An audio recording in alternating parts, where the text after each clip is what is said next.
तो fundamental laws of logarithm चालू करता है। तो सबसे पहले ये वाली प्रॉपर्टी देखते हैं, प्रॉपर्टी नंबर 1। तो जब यहाँ पर दो नंबर का प्रोडक्ट होता है तो उसको ऐसे लिख सकते हैं, यहाँ पर m और n ग्रेटर देन 0 है, बेस की वैल्यू ग्रेटर देन 0 और नॉट इक्वल टू 1, ये कंडीशंस है। इसको प्रूफ करने की कोशिश करता है। तो सबसे पहले जैसे इस वाली क्वांटिटी को यहाँ पर x मान लिया, तो m is equal to a raise to power x लिख सकता है, और यहाँ पर n वाली लेता है, इस वाली क्वांटिटी को y मान लिया, तो ए रेज टू पावर y है वो n के इक्वल आ जाएगा। उसके बाद यहाँ पर ये है mn, इस चीज को अपन को फाइंड आउट करना है, इसकी वैल्यू क्या होगी। तो m और n की वैल्यू यहाँ से पुट कर देता है, a raise to power x a raise to power y, और इसको क्या लिख सकता है, a raise to power x plus y. M n की value a raise to power x plus y आ गई, तो यहाँ से इसको मैंने यहाँ पे लिख दिया a raise to power x plus y, और बेसिकली ये जो वैल्यू होगी x प्लस वाई हो जाएगी, और x की वैल्यू मैं यहाँ से पुट कर देता हूँ वापस, जो कि ये है, और y की वैल्यू अपन को पता है ये है। तो इस तरीके से इसको प्रूफ कर सकते हैं। तो वैसे ही जनरल लिख देता हूं मैं। तो जनरल आपको जैसे नंबर दे रखे हूँ x1 x2 x3 up to xn, और आपको बोला हो कि आपको ये निकालना है, ये सारे नंबर प्रोडक्ट में, तो आप इसको ऐसे लिख सकते हो,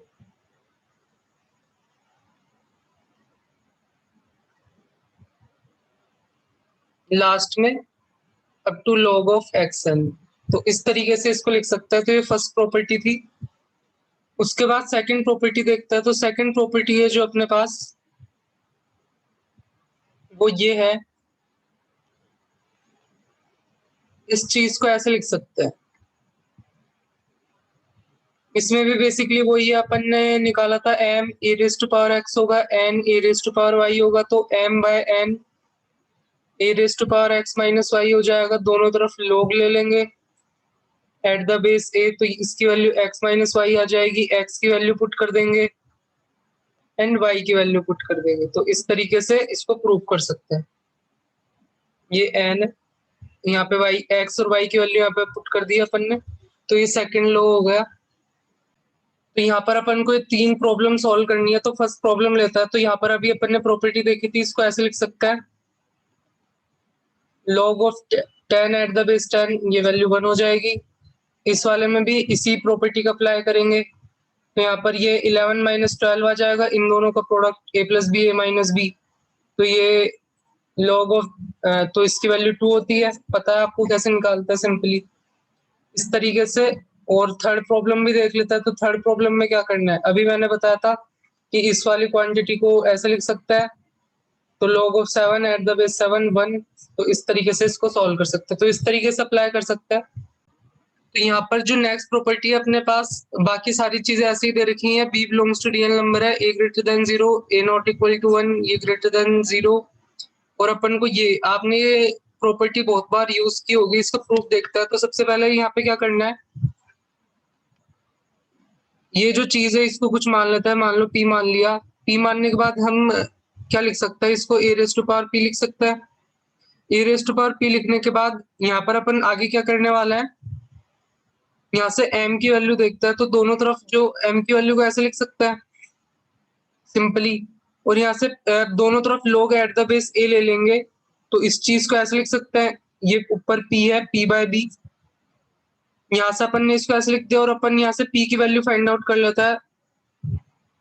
तो बेसिकली वो p की वैल्यू ये आएगी, ये a है, और यही अपन को यहाँ पे प्रूफ करना था। तो इस तरीके से अपन ने इसको प्रूफ कर दिया।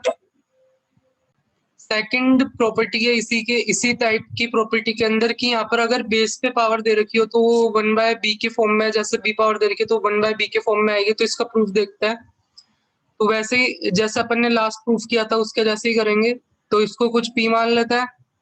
तो यहाँ से जो अपनी m की वैल्यू होगी वो a raise to power bp हो जाएगा। ये सिंपली दोनों तरफ log ले लेंगे एट द बेस a, तो यहाँ पर ये b टाइम्स p हो जाएगा। यहाँ से अपन को p की वैल्यू फाइंड आउट करनी है, तो सिंपली ये 1/b टाइम्स यहाँ पर इस तरीके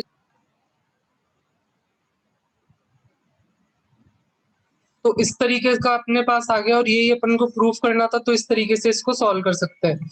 वैसे ही अगर आपको साइमल्टेनियसली ऐसे दे रखा, इसकी पावर b दे रखी है और यहाँ पर m की पावर c, तो आप डायरेक्ट इसको इस तरीके से भी लिख सकते हैं। इसका तो c के फॉर्म में आ गया और इसका 1/b के फॉर्म में आ गया, तो उस तरीके से डायरेक्ट भी यहाँ पे अप्लाई कर सकते हैं। फिर आगे देखते हैं। तो यहाँ पर अपने पास प्रॉब्लम है, अपन को लॉगरिथम ऑफ दिस क्वांटिटी बताना है एट द बेस दिस। तो बेसिकली क्या पूछा है अपन को, लॉगरिथम ऑफ दिस क्वांटिटी 4 की पावर 1/5 है एट द बेस 2√2। तो यहाँ पर इसको थोड़ा अभी अपन ने जो लॉस पड़े उसकी मदद से करते हैं, तो इसको 2 की पावर 3/2 लिख सकते हैं। ये बेसिकली 2 की पावर 5 हो जाएगा और ये 4 की पावर ये मतलब 4 की पावर 1/5 होगा, तो उसको 2 की पावर 2/5 लिख सकता है। तो यहाँ पर अपने पास क्या आ गया, 2 की पावर 5 प्लस 2/5, जो कि अब अभी अपने लॉज अप्लाई कर देंगे तो ये क्वांटिटी 27/5 तो बाहर आ जाएगी और 3/2 यहाँ पर 1 अपॉन में आएगा तो 2/3 बन जाएगा और यहाँ पर log 2 एट द बेस 2 बचेगा, तो ये 9 टाइम्स। तो यहाँ पर अपना आंसर 18/5 आएगा, जो कि 3.6। तो इस तरीके से इसको सॉल्व कर सकते हैं। तो यहाँ पर नेक्स्ट प्रॉपर्टी अपने पास रेसिप्रोकल ऑफ लॉगरिथम। इसमें क्या है, ये m एंड a दोनों ही ग्रेटर देन 0 दे रखा है, दोनों की वैल्यू नॉट इक्वल टू 1। और यहाँ पर ये प्रॉपर्टी होती है, इसको रेसिप्रोकल ऑफ लॉगरिथम बोलता है, तो इसको प्रूव करता है। तो इस वाली साइड को लेता है, तो यहाँ पर अपन को ये क्वांटिटी दे रखी है log of m eight the base a, तो इसको p मान लेता है। m की वैल्यू ये लिख सकता है, a की वैल्यू m की पावर 1/p लिख सकता है, दोनों तरफ log लेता है एट द बेस m। यहाँ पर दोनों तरफ अपन log लेने वाला है एट द बेस m। तो बेसिकली ये आ जाएगा और यहाँ से अपन p की वैल्यू क्या लिख सकते हैं, 1 upon log of a eight the base m, जो कि अपन को प्रूफ करना था। तो यहाँ पर अपन ने ये प्रूफ कर दिया, तो इस तरीके से इसको सॉल्व कर सकते हैं। होप आपको ये समझ में आया होगा। तो यहाँ पर x की वैल्यू ये दे रखी है और y की वैल्यू ये दे रखी है और अपन को पूछा है कि इन दोनों में से बड़ा कौन है, x और y में से। तो यहाँ पर अभी अपन जो रेसिप्रोकल ऑफ लॉगरिथम पढ़ा था उसका यूज करेंगे। तो देखते हैं कैसे कर सकते हैं। तो 1/x की वैल्यू देखो, तो यहाँ पर अगर तुम 1/x की वैल्यू देखोगे तो वो क्या हो जाएगी, यहाँ पर मैं इसको ऐसे लिख सकता हूँ, log of 3 eight the base 5 1/x को, वही अभी मैंने बताया था।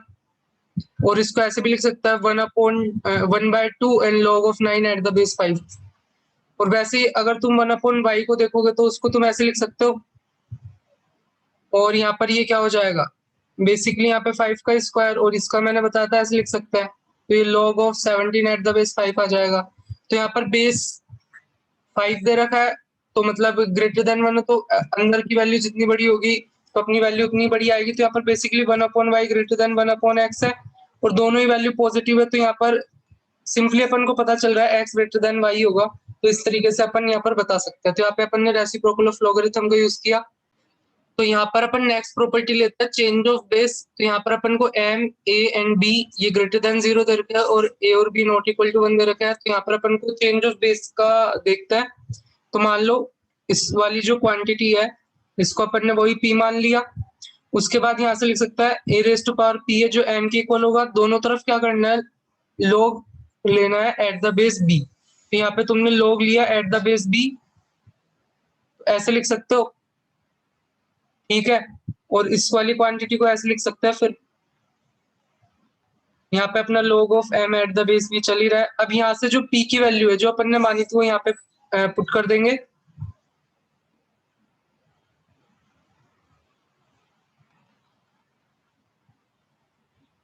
तो यहाँ से अपने पास क्या आ गया, जो अपन को फाइंड आउट करना था कि log of m eight the base a, जो अपन को फाइंड आउट करना था वो किसके इक्वल आ गया, और ये अपना प्रूफ हो गया। और अगर तुम यहाँ पर m की वैल्यू अगर तुम log अगर मतलब एक चीज और बताता हूँ इस रिजल्ट में, जो अपन ने पिछला रिजल्ट देखा था उसमें अपन ने ऐसे किया था कि log of m eight the base a है, तो उसको अपन ऐसे लिख सकते हैं। तो यहाँ पे अपन क्या कर रहे हैं, अगर तुम b की जगह m पुट कर दो तो यहाँ पर रिजल्ट क्या आएगा, b की जगह m पुट कर दोगे तो ऊपर log of m eight the base m तो 1 हो जाएगा और नीचे b की जगह m पुट करोगे तो ये आ जाएगा। और यही अपन ने पिछले मतलब पिछले प्रूफ में देखा था। तो इस तरीके से इसका यूज कर सकते हैं। तो यहाँ पर अपने पास नेक्स्ट प्रॉपर्टी, अगर ए बी सी की value greater than 0 and b not equal to 1 दे रखा है, तो अपन को ये प्रॉपर्टी प्रूफ करनी है, ए की power log of c at the base b is equal to c की power log of a at the base b. तो यहाँ पर ए और सी को इंटरचेंज कर सकते हैं, तो कैसे प्रूफ करेंगे? तो ये अपने पास ए की पावर सी ए की power log of c at the base b है, तो इसको पी मान लेता है। तो यहाँ पर दोनों तरफ क्या करेंगे अपन, log at the base a लेंगे, तो यहाँ पर log of p at the base a आ जाएगा। इस वाली क्वांटिटी को अभी अपन ने वो चेंज ऑफ बेस वाला देखा था, तो उसकी हेल्प से यहाँ पे कुछ भी लिख सकता है। यहाँ पे बेस कुछ भी मान लो, 10 मान लो, तो 10 मान के अपन ऐसे लिख सकता है। इधर भी बेस 10 मान के अपन ऐसे लिख सकता है। यहाँ से अपन क्या करेंगे, इन दोनों इसको ऐसे लिख सकता है,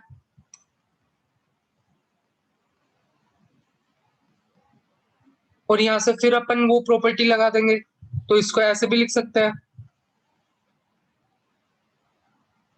और इसके बाद यहाँ से p की वैल्यू अपने पास क्या आ जाएगी, c की power log of a eight the base b, जो अपन को प्रूफ करना था, तो इस तरीके से इसको प्रूफ कर सकते हैं। तो ये दोनों क्वांटिटी इक्वल हो जाएगी। फिर आगे देखते हैं, तो यहाँ पर एक प्रॉब्लम लेता है, a raise to power x की वैल्यू b दे रखी है, b raise to power y की वैल्यू c दे रखी है, c raise to power z की वैल्यू a दे रखी है, तो अपन को x y z की वैल्यू बतानी है।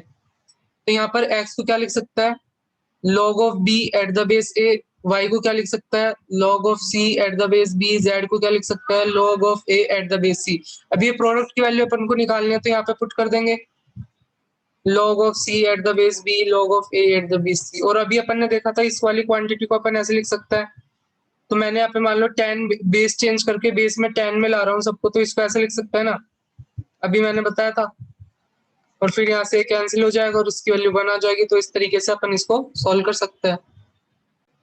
तो यहाँ पर अपन लास्ट टॉपिक देखते हैं, इसमें f of inverse x where f of x is an exponential function. तो यहाँ पर इस टाइप की चीजें देखता है।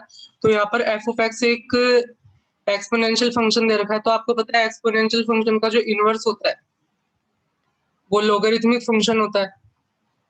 जैसे इसको कैसे करता है, y is equal to a raise to power x, तो यहाँ पर दोनों तरफ log लोगे, यहाँ पर जैसे log of y at the base a is equal to x हो जाएगा। तो यहाँ पर ये जो x है इसको अपन क्या लिख देता है, f of inverse of x। ये अपना इनवर्स फंक्शन होता है बेसिकली। मतलब अपन क्या करता है, इनवर्स फंक्शन को अपन इस फॉर्म में एक्सप्रेस, मतलब यहाँ पर x को y की फॉर्म में करता है, और अपना इनवर्स फंक्शन ये आया निकल कर, और फिर यहाँ पर इसको ऐसे लिख देता है अपन। ये अपना मतलब इनवर्स आपने पढ़ा होगा कि जो मतलब जो फंक्शन होता है उसका इनवर्स फंक्शन कैसे निकालता है।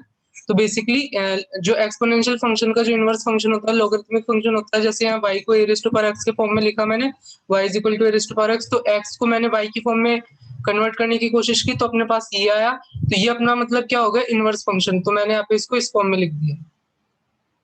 तो बेसिकली इसको क्या बोलते हैं, यहाँ पर इसको मैं कैसे लिख सकता हूँ, ये x या फिर इसको f of inverse of y लिख सकते हैं, क्योंकि ये y का फंक्शन है। ये जो x है वो y का फंक्शन हो गया, f of inverse of y। और फिर मैंने y को मतलब जनरली x से रिप्लेस कर दिया। तो इस तरीके से मतलब यूज होता है। जहाँ पर मैं क्या बताना चाहता हूँ इससे, अब जैसे अपन ने क्या a raise to power x लिया अपना f ऑफ x, तो अपना जो f ऑफ इनवर्स x है वो क्या आया, log of x eight the base a। और अभी मैंने क्या किस फंक्शंस की बात कर रहा था, इस वाले टाइप के। तो यहाँ पर अब मैं ये x की जगह ये पुट कर दूंगा, और ये अभी आपने पढ़ा था क्या होता है, सिंपली x, अभी मैंने बताया था ना, यहाँ पर a और x को इंटरचेंज कर सकता है, और इसकी वैल्यू 1 होती है, तो x की पावर 1 बेसिकली x। तो कभी भी आपको ये मिले तो डायरेक्ट x की वैल्यू यहाँ पे पुट कर देना। तो जैसे एक एग्जांपल ले लेते हैं, सिंपल सी बात थी, है मैंने पहले बता दी थी, लेकिन मैंने सोचा बता देते हैं। जैसे आपको दे रखा है कि इसकी वैल्यू क्या होगी, तो डायरेक्टली आपने 8 लिख दिया। जैसा आपको दे रखा है कि इसकी वैल्यू क्या होगी, सबसे पहले तो आप इसको इसकी पावर में लेके गए, और फिर यहाँ पे मतलब कितना आ जाएगा, ये 125 आ जाएगा ना। हाँ, फिर डायरेक्ट आपने इसको 125 लिख दिया। आपको मान लो ऐसे दे रखा है, तो यहाँ पर आपने इसको कैसे लिखा, और डायरेक्ट आपने यहाँ पे 1/9 आंसर लिख दिया। तो इस तरीके से इसका यूज कर सकता है। तो यहाँ पर अपने को एक प्रॉब्लम दे रखी है, y इज इक्वल टू, अपन को ये दे रखा है और अपन को प्रूफ करना है y square is equal to x। तो यहाँ पर इसको प्रूफ करने की कोशिश करता है। तो मैंने तुम्हें बताया था कि ये जो ऊपर वाली क्वांटिटी है उसको तुम ऐसे लिख सकते हो, और बेसिकली फिर इसको ऐसे लिख देंगे। और यहाँ पर अभी मैंने बताया था इसको कैसे लिख सकते हैं, x की पावर हाफ, और ये चीज डायरेक्ट ही अभी अपन ने यूज की थी, डायरेक्ट कैसे लिख सकते हैं, तो यहाँ पे y is equal to under root of x आ गया। अब y की वैल्यू ऑलवेज ग्रेटर देन 0 है, तो y square is equal to x. तो इस तरीके से अपन इसको प्रूव कर सकते हैं। तो होप आपको वीडियो अच्छा लगा होगा। वीडियो अच्छा लगा हो तो लाइक कीजिए, चैनल को सब्सक्राइब कीजिए। नेक्स्ट वीडियो में मिलते हैं।